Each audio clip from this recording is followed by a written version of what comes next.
miraculous, truly, that it is, except for the appearance, that there's no purpose for that kind of thing. And I thought, well, isn't this curious? Let's explore that. Because I believe that we were created, we're lived and breathed by the creator of the universe, God, Allah, Buddha, spirit, whatever words you want to use to point to that one grand equalizing energy. That is what equalizes us all, because we come from the same stuff.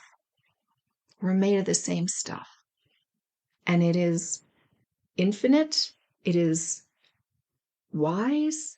It knows everything and anything that is yet to be.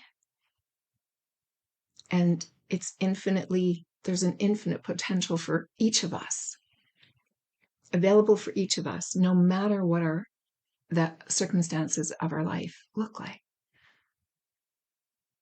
So in this thought about the body and the appearance of the body, it's like, well, let's explore that today. And what is the purpose?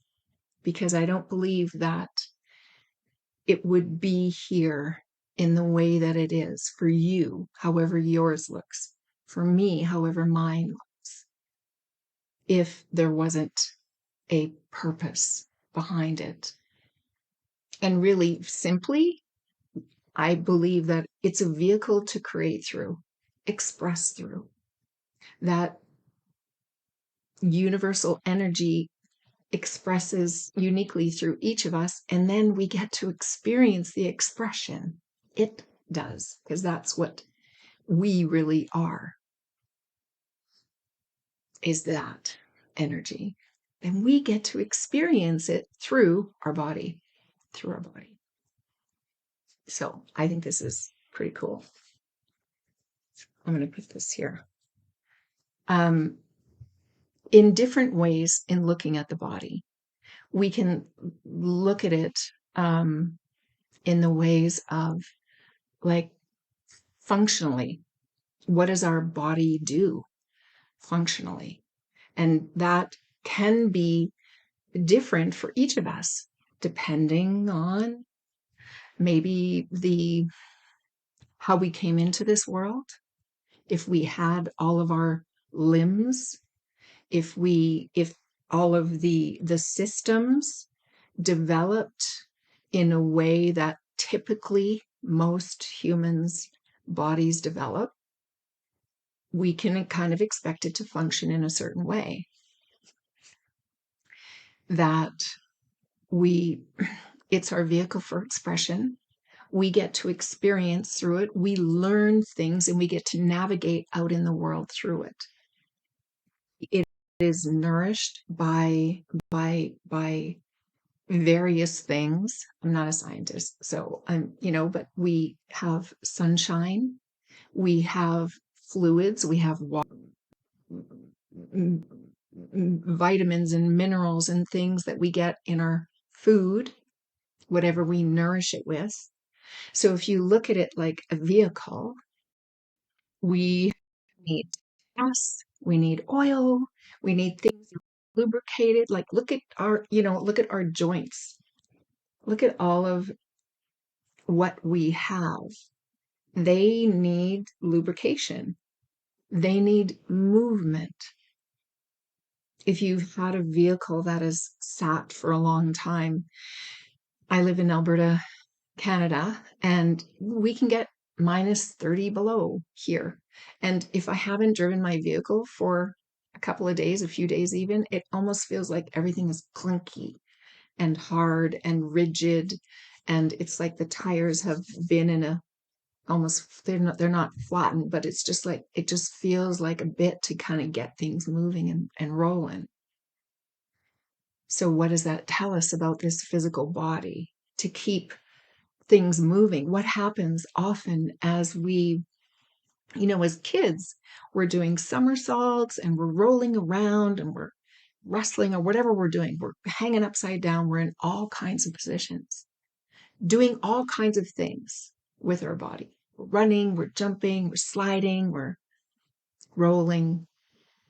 And then as we get older, unless we're doing like a sport or something that has us still involved in those kinds of activities, we tend to get into a rhythm of doing these specific activities that kind of, yeah, we're good at moving our arms this way, but not so good with, that kind of thing. So our bodies, biologically and physically, enable us to move in all different directions, forward to bend down and reach and pick something up at the same time. And our ability to do that will depend on how we're moving it. I can see that I really want to talk about this, but that's not but I'll do another talk really about body movement and what we're being guided to do, how. So biologically and functionally, that's one of the things. We have different skin. Again, I'm not a scientist, but I know little bits of things that the pigmentation in our skin can have an effect on the UV, that it can, adapt for that. Like what happens when I tan. So, but I have friends who burn. We're all different. So and there's others that live in parts of their skin is really dark. What does that mean for the UV? I don't know exactly, but I know that there's a scientific thing around it that we adapt to our climates. We adapt to, like I'm pretty adaptable to weather here in Okotoks, Alberta. We're in the foothills, close to the mountains, so we can get from, like, we've had 30-degree temperature differences in a matter of hours. We've had, the greatest outdoor show on earth, the Calgary Stampede. I remember the snow that we had, where it was incredibly hot, and then all of a sudden it's just like, wow, we've got snow. So our bodies are probably more adaptable to this temperature than if I lived in, I don't know, Portugal or Spain, or I don't know, I'm trying to think of places that are really hot, Nigeria, or so those people who are living in those temperatures most of the time it'll take a bit to adapt to us. So there's that whole physical thing in that way. There's like culturally things like, what do we do? There might be things that we wear. There might be kerchiefs on our heads or certain types of dress. There could be beads, or there could be body modification. There could be, tattooing, or the earrings that, stretch the lobes. I see, and it's like cross cultural now. When I was a kid watching, you know, um, the nature of things, and I can't remember. There's Animal Kingdom, I think maybe was one. I can't remember. And seeing all of these different cultures and the different things that they did, it was part of their thing. Rings on the necks and ears and stuff. Well, I see that in Canada now. I see that in my home province. So it's just like, as the world expands, we see these different adoptions of different cultural experiences or practices all over. It's like, there's a resonation. This kind of leads to, well, preferences, things like that. Right, the health. So one thing I did want to point out when I was kind of pondering this before the call, it's like, okay, biologically, like physically, we have things that are factual about our body. They're kind of the facts of our body. We have skin, most of us have, you know, hair, we have lips, nose, we have these parts of our body, and they function in different ways for each of us. Those are kind of the fact of the body. And all of these other things, like we can all admit that we have a nose. Well, unless we don't have a nose, but most of us have a nose. We have teeth for chewing. We have lips for, various things, talking, controlling, holding things in our mouth while we chew them. We have muscles. We have a nervous system. We have a cardiovascular system. We have a digestive system. We have a reproductive system. So those I kind of see as more factual. And let me know if anything, if there's any challenges, or like it's like, what do you mean by that? Or that doesn't make sense to me. I'd love to hear that. When we're talking about these other things, like, the culturally, well, I don't really know. In my culture, we didn't have a lot of those kinds of things that outwardly you could see, unless it was going to church on Sundays. Then we usually dressed a little differently on Sundays than we did at other days during the week. Yeah, interesting. I haven't thought about that. Hmm. Um, Health wise, so it's subjective. The whole cultural thing that can be a little bit subjective, because, and especially in this day and age that we have the internet, we have this wide um, ability to see more in real time what's happening in different parts of the world. So we'll adopt different things from other cultures. So it's seeing that someone has a bunch of tattoos. Like when I was growing up, there was like, hey, tattoos. Ooh, it was like they're a rebel, or, maybe they're dangerous, or, I grew up in a farm in southeast Saskatchewan, so it was pretty sheltered. So I'm evolving. I'm still evolving. We're always still evolving. But at that time, it was just like, oh, it was like you noticed it, because there wasn't a lot of people in our farming community that had a lot of tattoos. So it's just like, ooh, and it might be like listening to the talk that they're like a troublemaker, or, that kind of thing. It's like, oh my goodness. So there are things that are subjective about how about how we might modify our body, or how we might dress, or how we might do our hair or cut our hair, or whether we may wear makeup or not. All of those types of things, they're more subjective. And subjective meaning what we're thinking about it.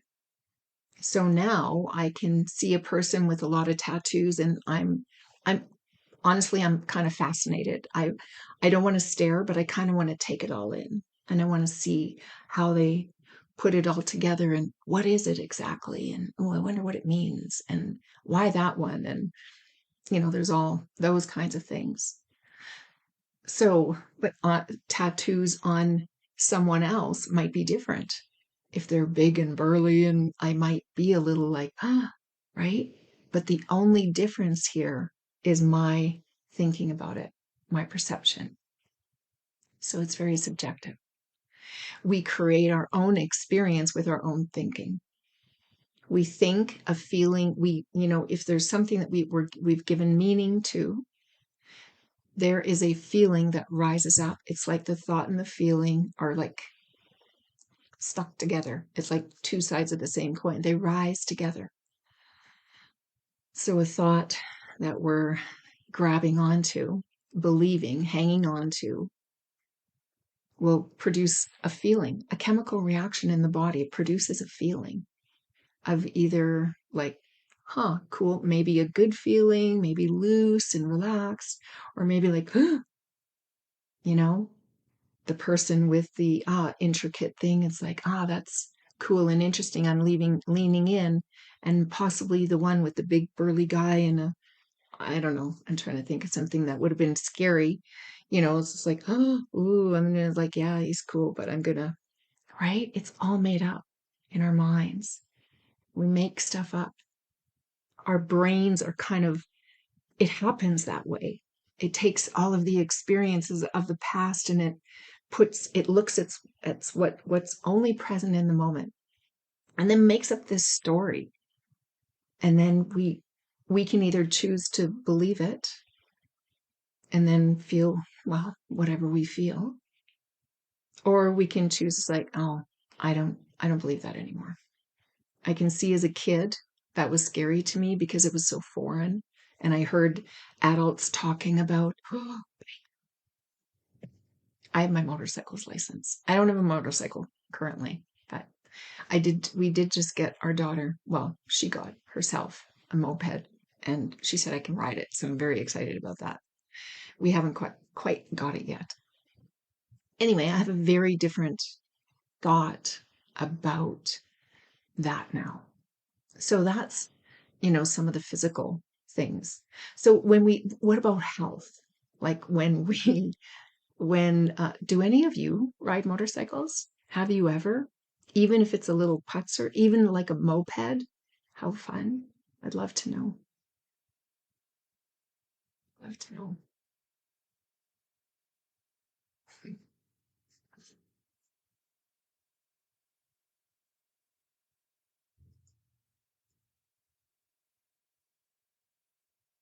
If you want to share, you can. I'll continue because I know it can take a bit for comments to get through too. And if you don't want to, that's totally cool. When we think about the health of a body, and we might look at, oh, Richard, you ride and you tour a bit. Nice, nice. Where? What do you ride? And where do you tour? Violet. Hi, Violet. Rode a motorcycle with my dad when I was a teen. Haven't done that in a long time. Yeah. Colorado. I've never been to Colorado, but when I say the words, I still think lots of blue sky and country and cattle. I don't know. Is that true? Is there a lot of ranch land in Colorado? That's what comes up to me. Sounds lovely. Sounds lovely to me. And how was it, Violet? You're riding. You have a Triumph Tiger 800 and a Kawasaki Z9. Huh. Okay, now I got to go look those up. 800, that sounds really big. Maybe I'll do a track sometime about, not following your own instinct in those kinds of things. Christine, LOL, my sister got a bike with 3 wheels. Funny to think she's a biker. I love it. I'm going to get one day. Absolutely. I would love one of them. I don't know. Does she have the one with the single wheel in the front or the single wheel in the back? I always wondered which one would feel more stable. Violet, it was a lot of fun, but I was much braver in my teens. I get that. I get that. Richard, it's beautiful here touring into Idaho this month. How lovely. Good for you. That's so great. Freedom. Freedom. Right? Very free feeling to ride. Yes. Yeah, absolutely. And that's the thing is that what I see is that we're always looking to feel better and we're always ultimately looking to go home, which is a place of freedom. So anything in our lives that we can think, say, or do, like me being in here, my ultimate intention is to inspire you to see something that will be catalyzing for you to be more of you, There is freedom in that. I free Christine. Yes, two in the front. Okay. All right. Okay. Cool. Thank you for that. Yeah. Well, yeah, we'll see. Maybe next year I'll get a bike again. Freedom. It's what we're always on this way trying to get home. But we like think that the answer is out there. And I'm out here. I'm out here. But I want to, and I look to others to catalyze me to go in because I know that my answers for all of my, for any struggles that I still may have, any sticky spots, any places where it's like, oh, I want this, but I keep, for some reason, I keep putting all these things in the way of it, in front of it. It's like I have my own coach and I look for her. I take those things that it's just like, I just can't see what's in the way. I know that I'm focusing on things that are actually in the way of what I want. But I think I need to be here in order to get that. And it's like, that's not how it works. That's not how it works. So, freedom, it's like, that's what we're all looking for ultimately, or satisfaction, or release, or calm, or peace, or, freedom might not be your word. You might have a different word for that, but it's a good feeling. In thinking about health in the physical appearance, we can look at someone and, I've heard like, oh, look at your hair looks so healthy, shiny or whatever it is, or your skin or your, it's like, oh, if I got dark circles under my eyes or whatever, then I'm not healthy, but it's just like, so all of those things can also be subjective. There's a typical thing. Like that's what we do. That's how the brain works. What we do is we compare. Our world is made of contrast, and that is necessary for us to orient so that we don't walk off a cliff because we know that, ooh, that's far. That will hurt. This is safer. I could jump there, but I can't do that. I won't survive that, or something bad's gonna happen.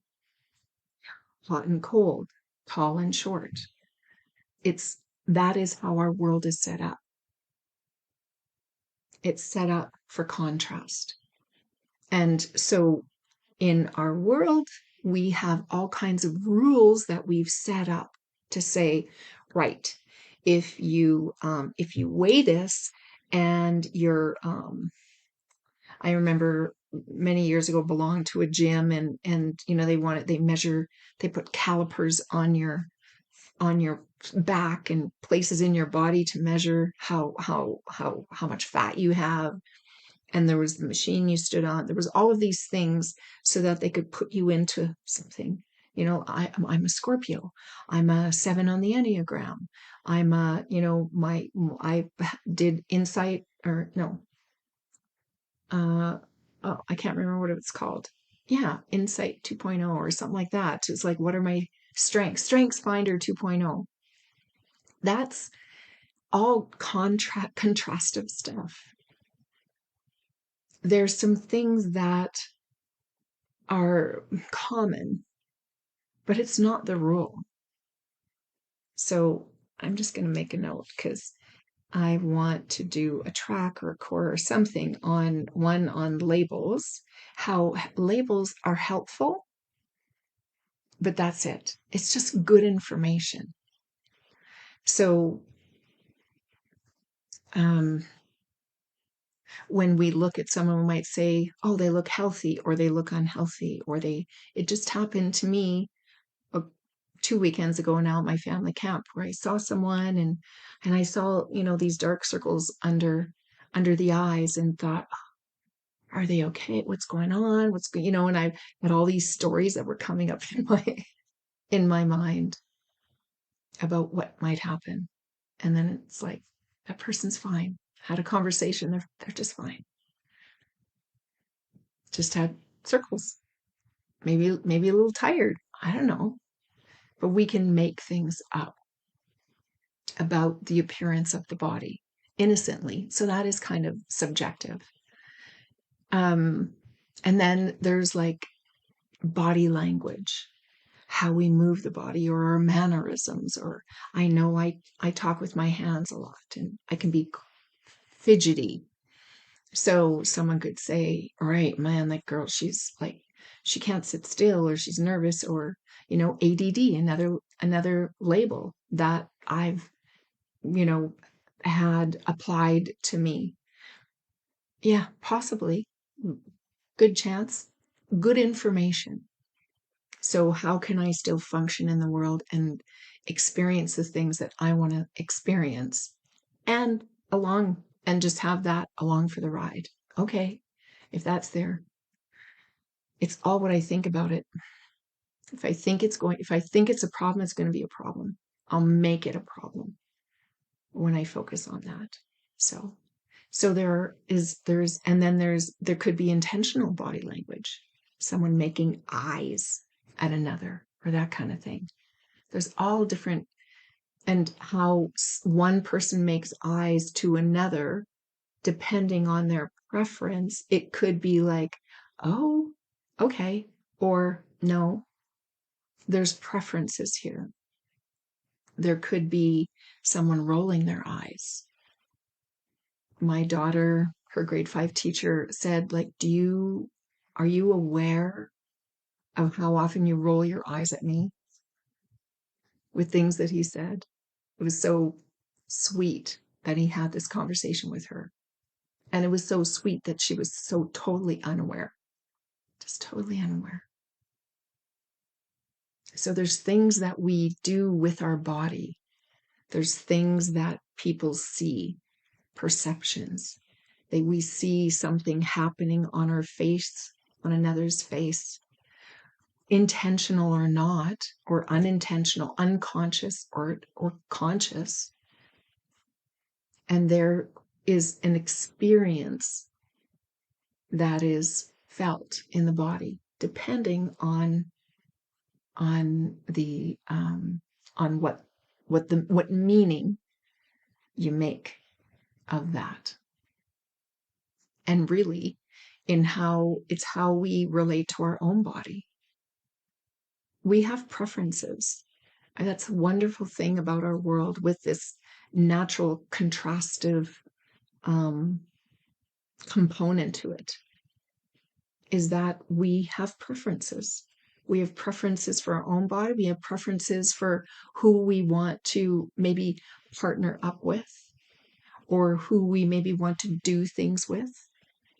There's people who I will hike with. There's people who I'll hang out in the river with on a tour.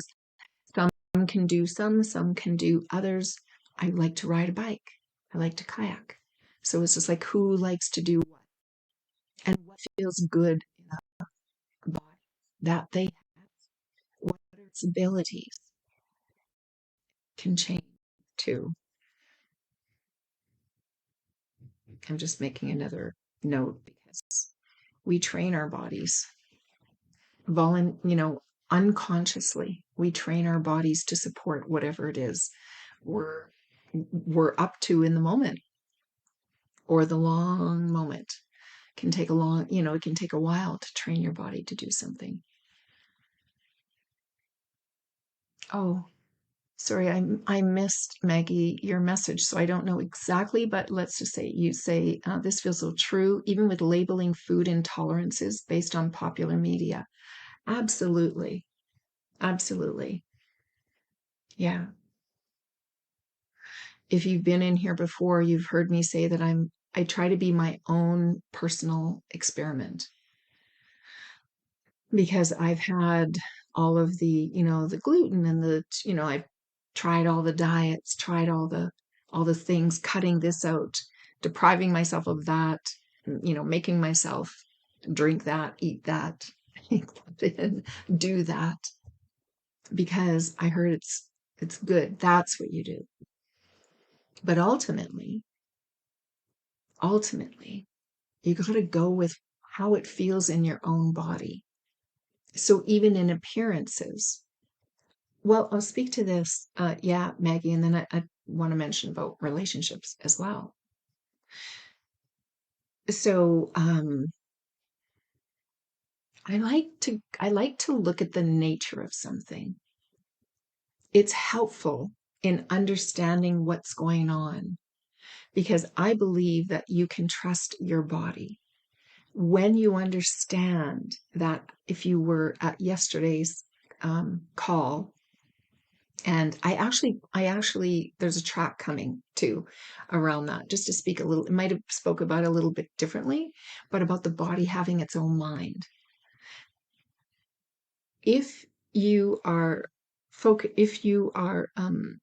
trusting your personal mind, and your personal mind, I'm going to talk about two minds, your personal mind and universal mind. Personal mind being what you've learned since you've come here on this earth, what you've taken in, how you've, what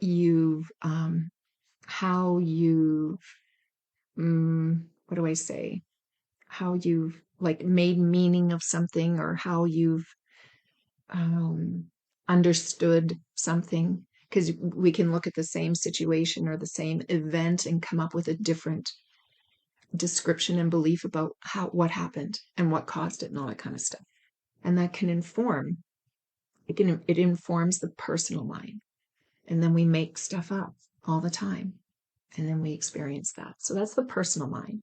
And it's necessary. It's needed. We need this. If we didn't have this, like, thank goodness we don't have to learn to walk every day. That we learned it long. I mean, sometimes we might have to learn to walk again at certain times of our life if something happens to the physical body. But thank goodness we can learn it when we're a few years old. And then we just, like, every morning we wake up and we remember. It's in there. It's in there. There's a system. So there's things that are important about that. I'm not dismissing the personal mind. But if you only had to rely on this, this is not, to me, this is not trustworthy, because it makes stuff up all the time. Because it's taking what it sees, which is very little, because the brain is filling in the pieces. It's like it tries to be very efficient, but it gets it wrong a lot. How can you tell when it's got it wrong? The feeling in your body. If you're feeling tense, all wound up, or if you're feeling also, if you have sickness in your body, a lot of that can come from our own thinking. It creates this contraction, and we can hold things in. How do you know when you're following universal mind? The infinite intelligence that created this amazing system. Feels good. Life flows, feels pretty easy. Like, not that there's things that you won't need to tend to that might seem hard, but only if you think it is. It can flow one thing into the next, and that's how universal mind works. It guides you one step at a time, in the moment, one moment at a time, one moment at a time. It's the only way we live. We cannot live, when we talk about living in the past, we're not really living in the past. All we're doing is spending we're putting our attention on memories. Memories are just thoughts. And even those will make all kinds of things up about it. Have you ever told a story so many times and then the next time you tell it, it's just like the details almost, it's like, oh, wait, what, did she say that? Or did he say that? And then we just go along. We'll just make something up. It's like, well, I don't know. One of them said that. It's a memory. It's just thought. It's always thought. That's all we ever have.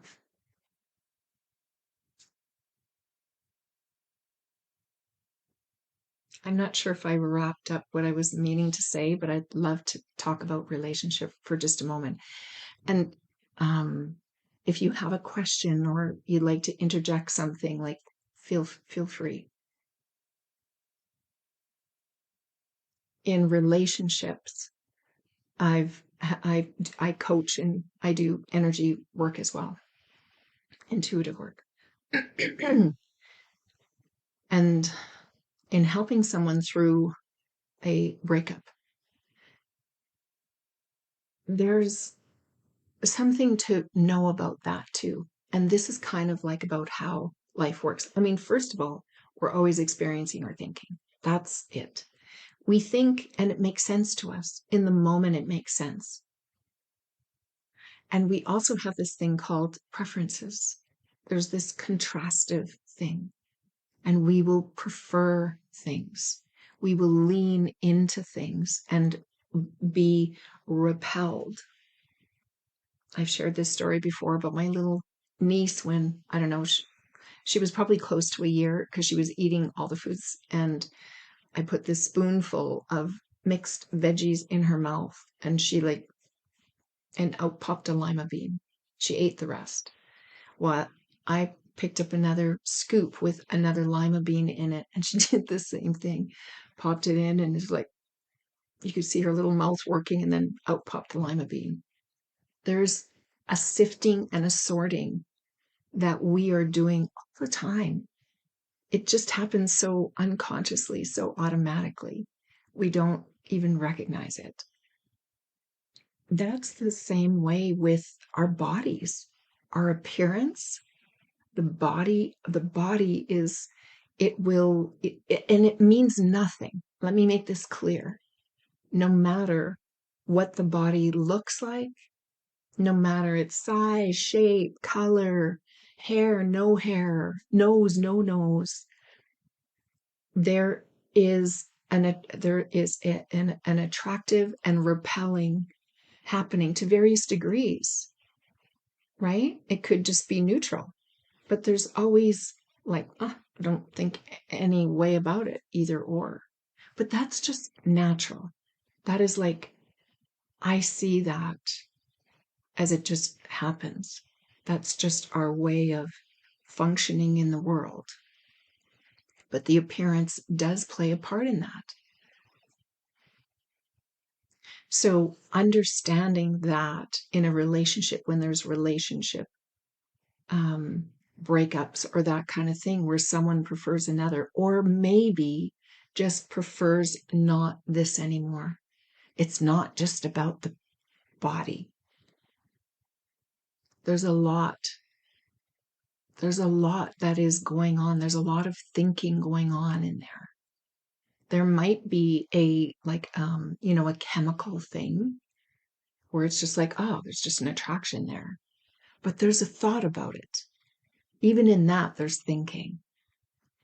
In order for us to experience anything like attraction or repel, and that could be in friends too. Like, I guess I was talking about an intimate relationship, but this can be in friends. This can be in playmates. Even kids will do it. It's not a conscious thing, but there's always thought that happens first. Otherwise, you wouldn't be feeling anything in your body. Consciousness allows that. So I know when there's a breakup or something like that, and we can go to, why do that they rejected me? Or, or we're on the other end of the thing. It's like, I don't want to hurt them. But you don't want to be with them anymore. Like whatever's happened. There's a lot. I won't even go into all the different things that can come up, but it's all thought generated.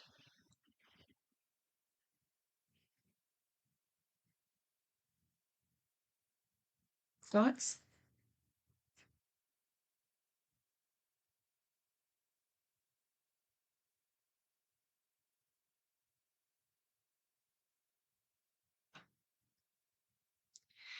I find having an understanding of this,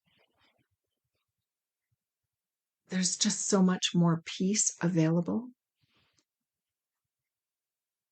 in understanding that this is like a human thing. It's part of being human. And people think, and whatever they're thinking and believing, a belief is just thoughts that you've agreed to, you're hanging on to.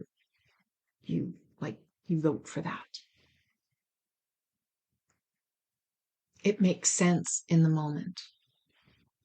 I've heard of people who have been together, broken up. Oh, never mind. Yeah, I've done that. Broken up, come together, broken up, come together. Worst. There's a lot of thinking and different stages of thinking and different thinking that go into all of that. There was no, it wasn't even really like a, a rejection of each other. It was a preference for something that had us feeling better.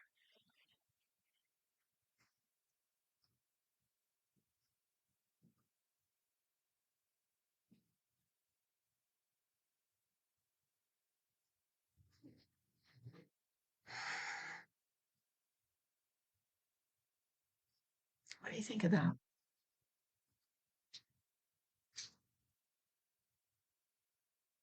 Maybe there's a way that you see it that would make better sense to me if I got to understand that. Because the thing is, we're all learning from each other. You might have a more even clearer relationship with the thought about the appearance of the body, how it factors in. I didn't really talk about the self-expression yet. But let's pause for a moment and just, I'd love to hear if you have anything to share or say or ask, what about in this situation, or what about there? Maybe there's an angle that I'm not speaking about that would be interesting to you.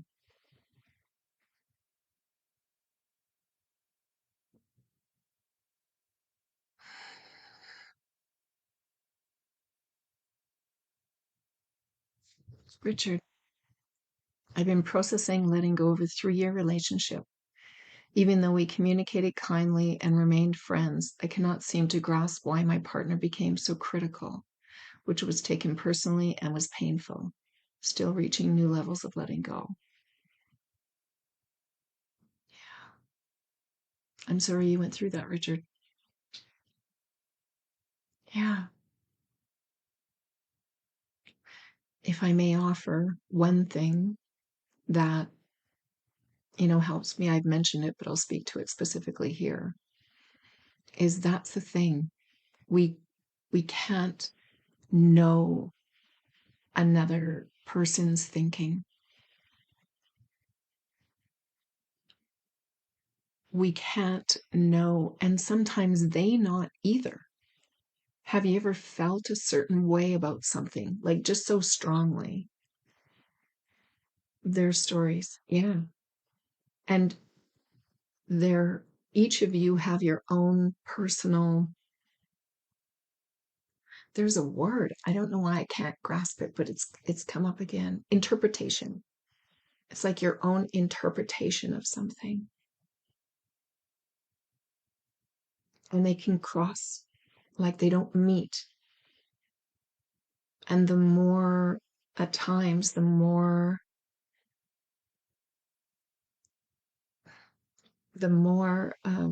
committed, I'll say, to a certain way of seeing something, that's where someone might say, oh, they're stubborn, or they're closed-minded, or whatever.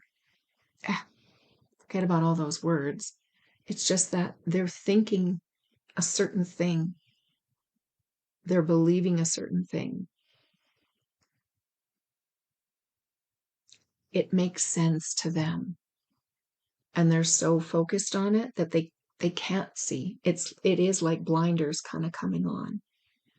Their ego mind, Richard, their ego mind, their insecurities tend to cause doubts. Then they look for reasons to justify.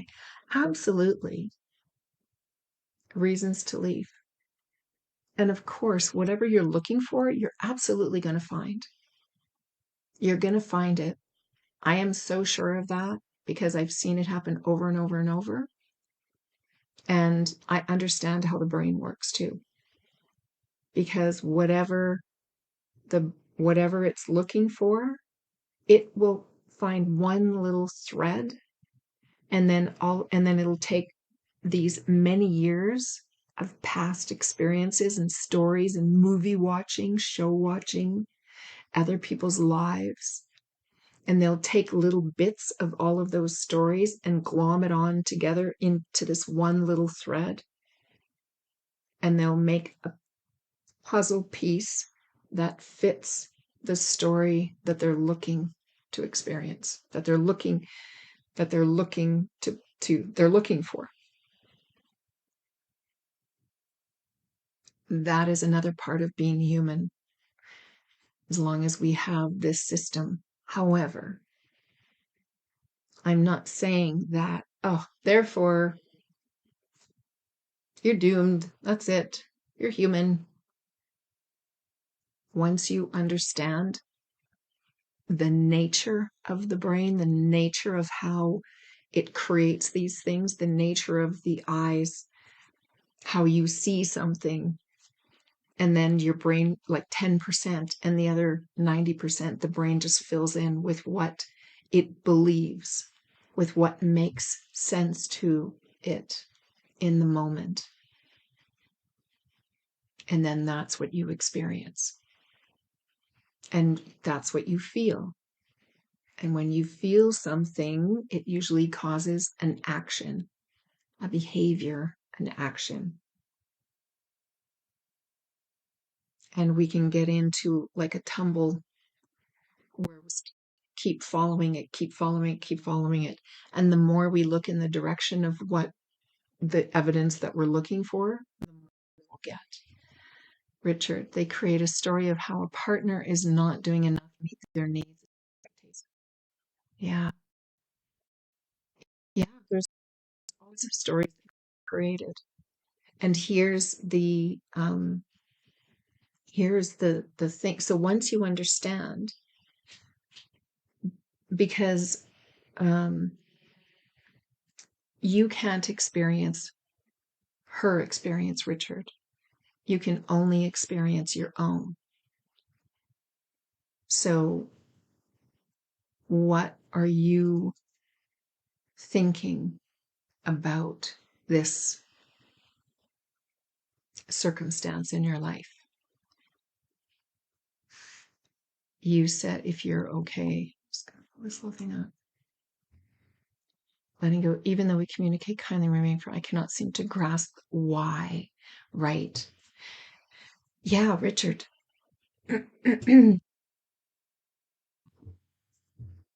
You can't know why. For sure. You really can't. And even for you to ask her why, she may give a reason, but there's been so much thinking going on throughout that period of time. I imagine it wasn't like one thought. Typically, we don't have one thought and then we act on it. It's usually a series of thoughts, excuse me, that go along together and build up like the snowball rolling down the hill. So there might be a reason, pardon me. There might be a reason that will come out, but it probably would be really hard pressed for it to actually explain all of everything all of the little thoughts that went into the decision. So something that, see if this gives you any kind of relief, is that whatever it was, it made sense to her. Because we're only ever doing what makes sense to us in the moment. And at times in our life, we can look back and see that, wow, that I wouldn't do that again. That doesn't make sense anymore. It's because we're constantly evolving. We're becoming more aware. We're becoming more conscious. What you can do, if you wanted, is to see how you can take what you know now into a next relationship. And the understanding that you're only, here's the thing, Richard, we're actually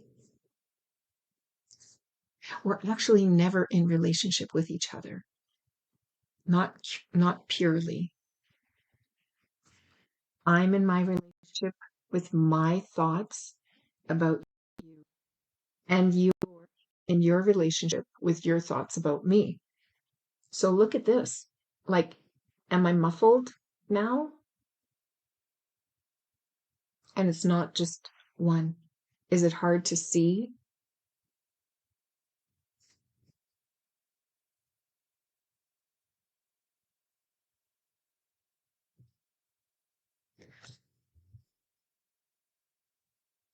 Is it hard when you know that you're only ever in relationship with your thoughts about another?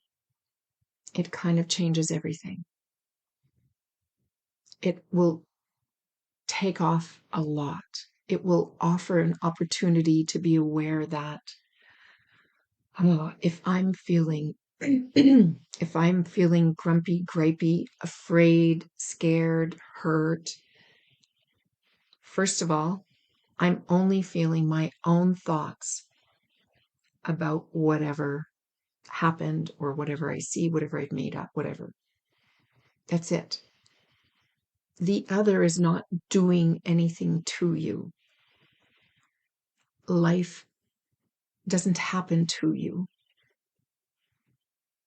Things happen and you have a thought about it, and that is what you're experiencing. It's helped me tremendously with my kids. I have two. My son is 20, my daughter's 17, and I'm married, happily married, my husband, but that doesn't mean that we're always like peaches and cream. So I know when I'm getting all, it's like, what am I making meaning of that's giving me this feeling? Let me know if that's helpful, Richard. Paris. After 14 years of marriage, I'm ending it. He was not in the relationship. I gave him plenty of chances, but he still did what he wanted. He knows the reasons and chose not to do his part. I gave and he didn't. I met his needs, but he chose not to meet mine and refused to change. Yeah, I'm sorry about that, Paris. And if this feels good and right to you, then I'm glad for you to look to what you want, to ask for what you want. And it sounds like you've been doing that.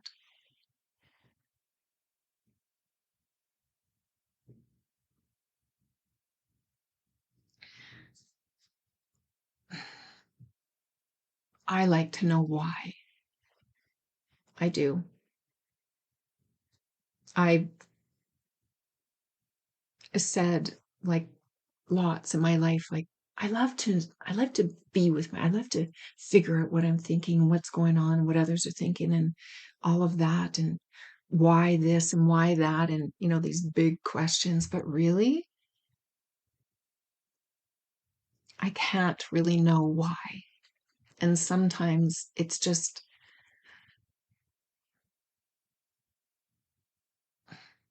it's really about being present to yourself. Yes, Paris? Because it sounds like you did what you could on your end. And it sounds like here, I mean, what I always recommend is like going in. I mean, settling into yourself.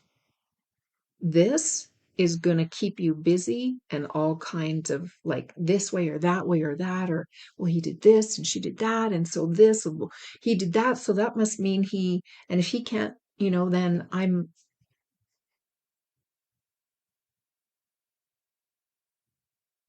I always invite to make decisions from a place of calm, a place of where you are clear, where you feel if you're all riled up, it's not a place to make any kinds of decisions from, whether it's, you know, a relationship we're talking about or anything, any kind of decisions that you want to make in life.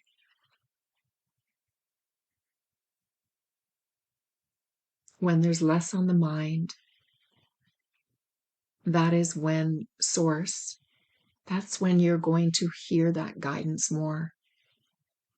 Because you're being guided 24/7. There's not a moment of the day that you're not.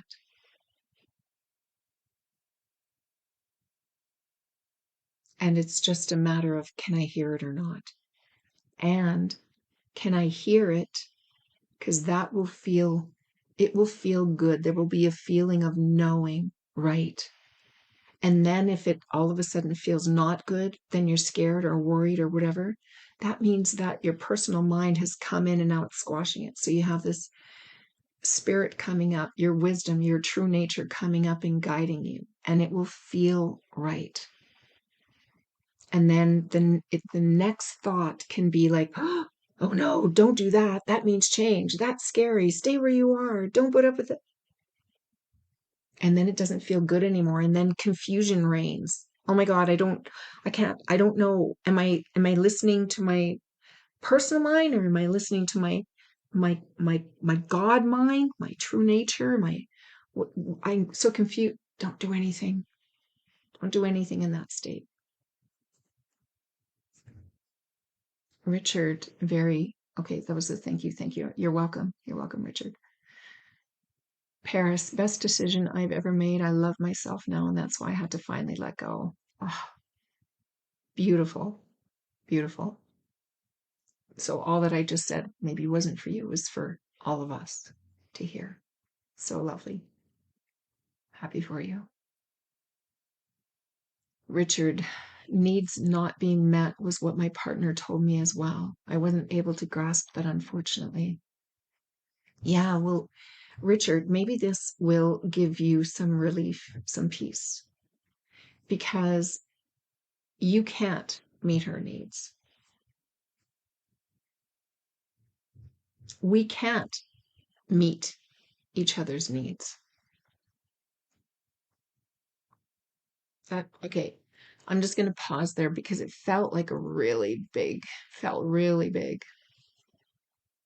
And I don't know if I totally believe that. Let me just temper that with this.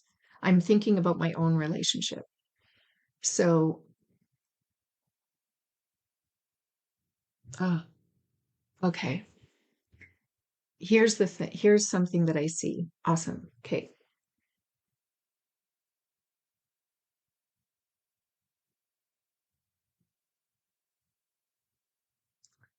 Okay. So, yeah, I'm debating here because it's very personal, but I think it'll be helpful. I know my husband works hard and he loves us, and I have absolutely no idea. He would do anything for us. And I know this is not going to reflect nicely on me, but I know that when I show him appreciation, even just with words, to say thank you, and I do. Okay, I'm going to do this tonight. I'm actually feeling a little emotional. When I let him know, like, say, when it comes up to say, like, thank you so much for looking after us, for looking after things in the house and that I could do, but I just kind of leave it for him because he can and he's done it before. And I'm actually changing that now, because it's like, wow, like I work from home. He It's probably takes him an hour to get to work and an hour to get home each night, and then he's there, so he's gone like 11, 12 hours of the day. So when I show my appreciation for anything that he does or all that he does, I know that I've met a need. I know it because, and um, I don't do this manipulatively. I'll actually probably talk to him about this later. But I know that when that does come up within me to do, he he's a different person. Not like he's completely not Rob anymore, but there is a softness, and also um this might, and again, I'm only experiencing my own thinking, right? Actions, remember that. That's why sometimes it can get all convoluted. But it just seems that he stands a little taller. I don't, but I think that there's just a smart thing. So then, okay, okay, why? Oh, okay, I'm gonna go for it. Why wouldn't I do that? Because I think I actually feel that a lot. Like I see how much he's. So why would I hold back that appreciation? And I can feel that there's times where, like, I don't want to be needed.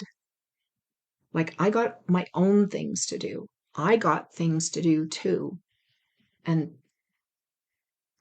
I want to be clear here. I'm putting that on myself. And I'll feel like, oh, I don't want to be needed more. But is he being needy? No. I'm making crap up about it and then withholding because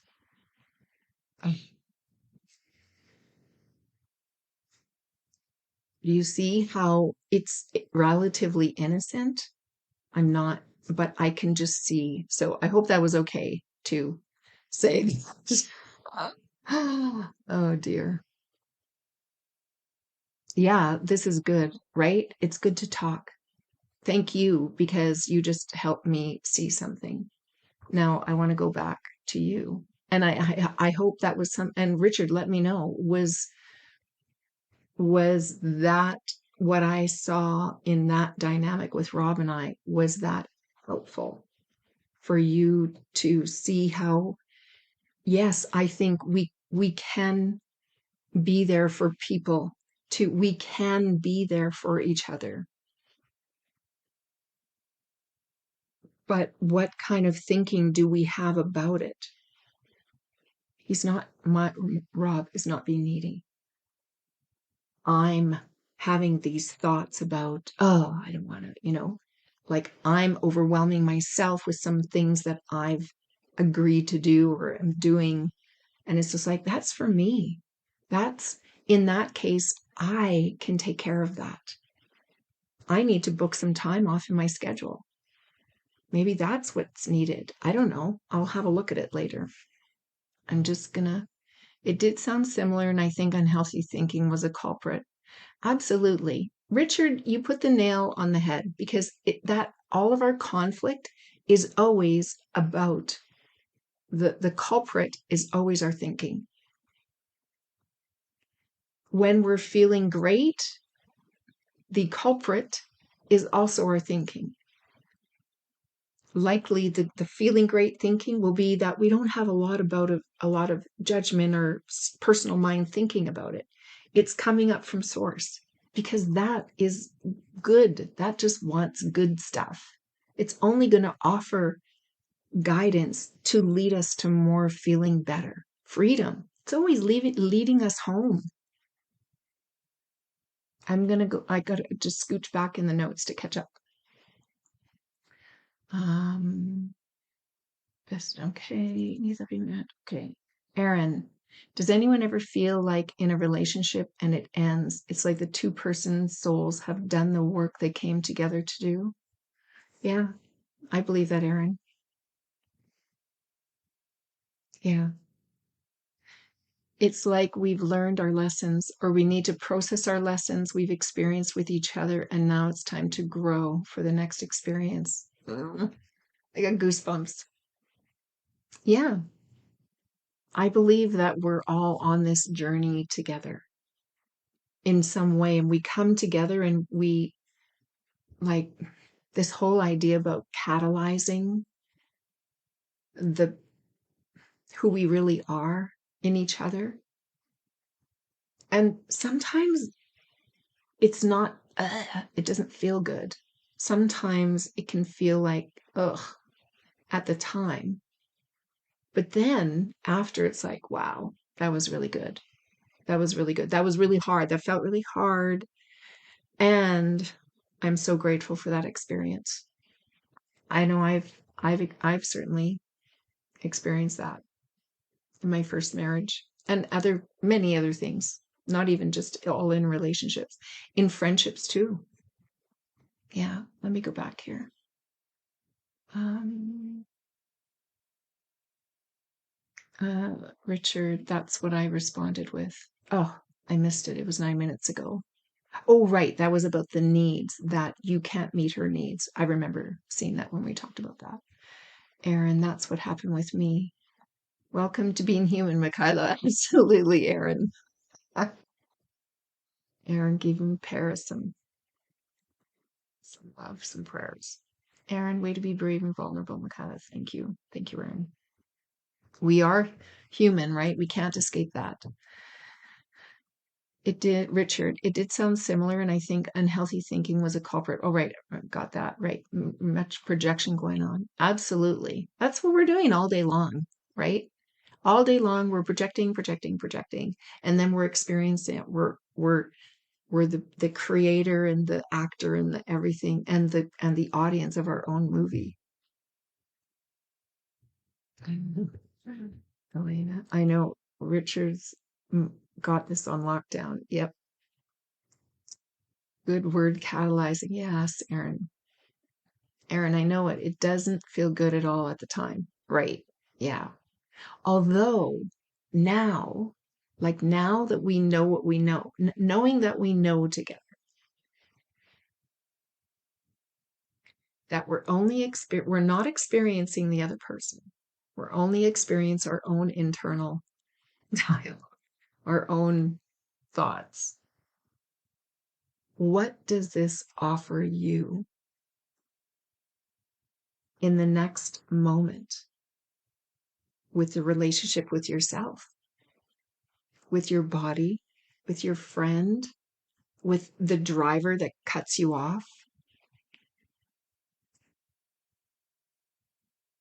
with your child that, leaves dirty dishes on the counter? What does that offer you in that understanding? And that we're all just doing what makes sense to us in the moment. Excuse me, Richard, when I was accused of being not present, not honest with emotions, not expressive, and not there for her, I knew there was projection. Sadly, it wasn't owned, and I walked out quick. Yeah. Mm.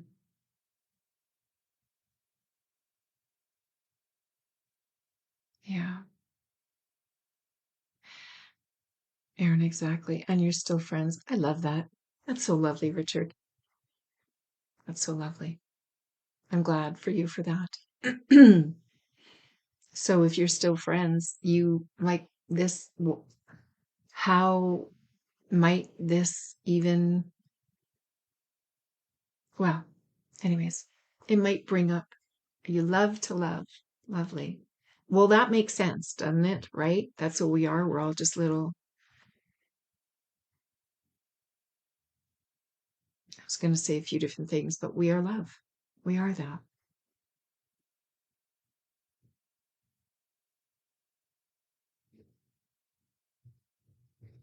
Even this understanding, if this is a new perspective for you or provided any kind of insight into it, that too can ease, it can ease any relationship and allow, right? Allow for people to experience being human and knowing that we can absolutely have, like, take care of ourselves, ask for what we want,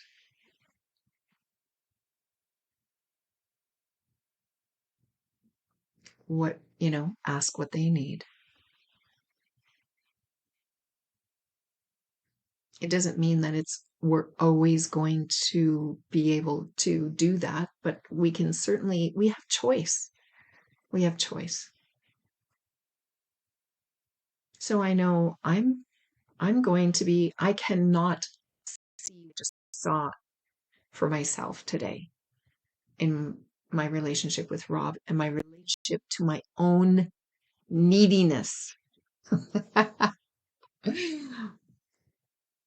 Because it's not his, it's mine. Looking for it. When I'm experiencing, a neediness in another, I'm probably needy myself. It's just something to look at. It's just something to get curious about. Yeah. Any last comments? Or if there's a question, I might take it and answer it in a track or something like that.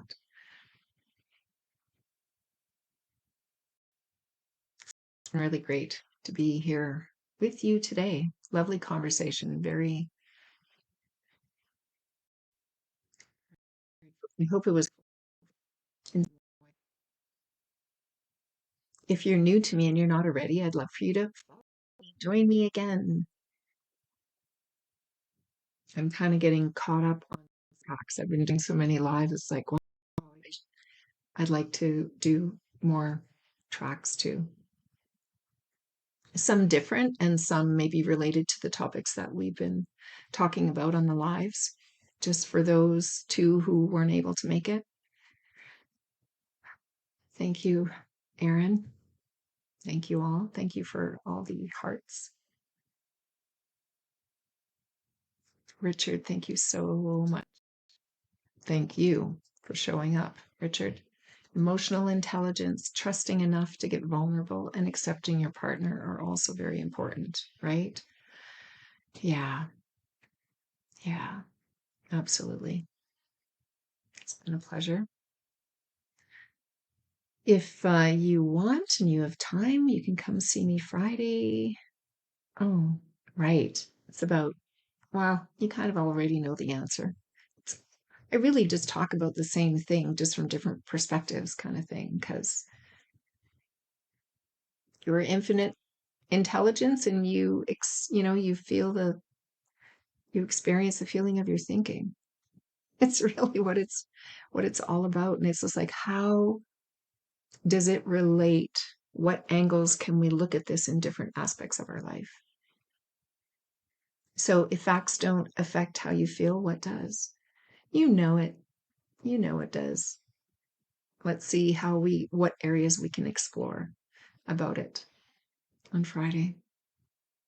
Thank you, Richard. So appreciate that. Thank you so much. Appreciate it. I feel love for you all. Thank you for being here and hope to see you again. Ciao.